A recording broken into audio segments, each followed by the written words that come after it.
नमस्कार।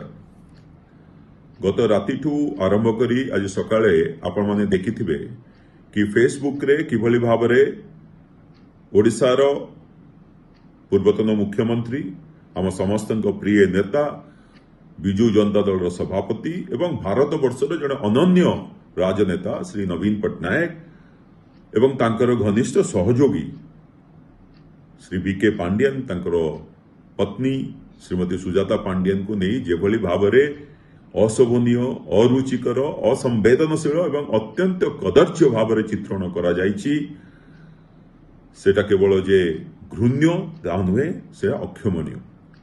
विजु जनता दल आईटी एवं social media cell तरफ एबे गोटे एफआईआर करा जायछि भुवनेश्वर साइबर सेल रे साइबर पुलिस स्टेशन रे। और जदि आ उपरे पुलिस कोनोसी कार्यानुष्ठान तुरंत न नियंती ताहाले परिणाम भयावह हेबो भयंकर हेबो।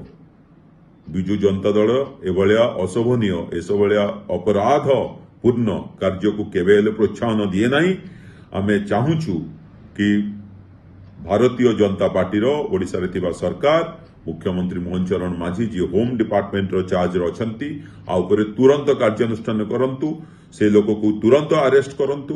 आ जदि से न करंती ताले आमे जानिबु कि एभलिया चित्रण एभलिया घृण्य कार्य पछरे सरकारंकर हाथ अछि तांकर पार्टी भारतीय जनता पार्टी रो हाथ अछि। आ जदि ताहा हुए ताले विजु जनता दल राजा रास्त को ओलेइबो एथिरे कोनोसी दुई मत नाही।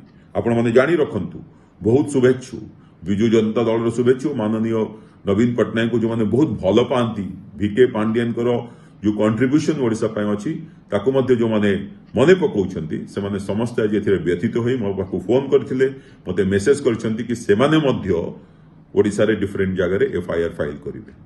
तेणु सरकार को मु चेतावनी देउछि कि आ उपरे तुरंत कार्यानुष्ठान ग्रहण करंतु। मन कहूछि किछि नुआ करिबा पई हेले पाखरे संबळ नाही तेबे व्यस्त होंतु नाही। मधुलिका एंटरप्राइजेस एबे बुझिबो आपणक मन कथा। क्षुद्र शिल्प ठारु नै मध्यम शिल्प पई सुलभ मूल्य रे जोगाई देबो समस्त प्रकार मेसिन और रॉ मटेरियल जहाकु नै आपण सहज आरंभ करि परिबे नुआ एक व्यवसाय।